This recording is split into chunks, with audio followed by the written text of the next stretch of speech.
Imagine you're scrolling through your phone. You see a shocking video of a public figure doing something terrible. It looks real, so you believe it and maybe even share it. But what if that moment never actually happened? This is the reality of visual deception today, where what we see is no longer guaranteed to be true. Manipulated visuals are not just harmless content. They can damage reputations and shape how people perceive public figures. As technology has evolved from simple editing to realistic AI deepfakes, it has become much harder to tell what is real and what is fake. As humans, we are naturally wired to trust what we see. Images feel like evidence. Research shows that certain visual elements, like faces and realism, can make content appear more credible, even when it is false.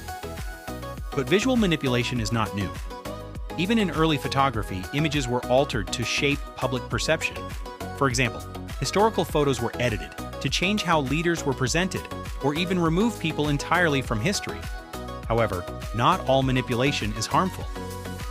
Some editing, like adjusting lighting or creating satirical art, is meant to inform or critique rather than deceive. The key difference is transparency. Today, manipulation is often designed to look completely real. This is especially true with deepfakes, AI-generated media that can create fake faces, voices, and events. These tools are now widely accessible, making fake visuals more convincing than ever. But these visuals don't spread on their own.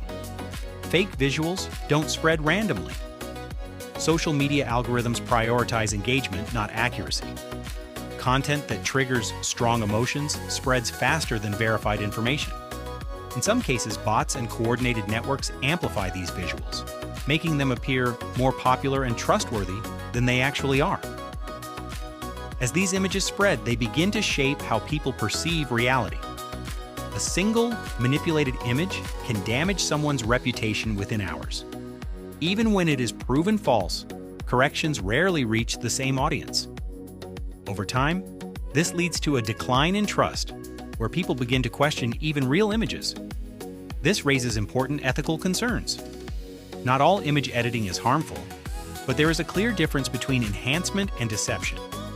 According to journalistic standards, images should not mislead audiences.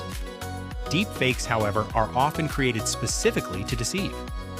In our opinion, the issue is not the technology itself, but how it is used. When visuals are designed to appear real while presenting false information, they cross an ethical boundary. So, can we still trust what we see? There are ways to identify fake visuals, such as checking sources or using reverse image search. However, as technology improves, detecting fakes becomes more difficult.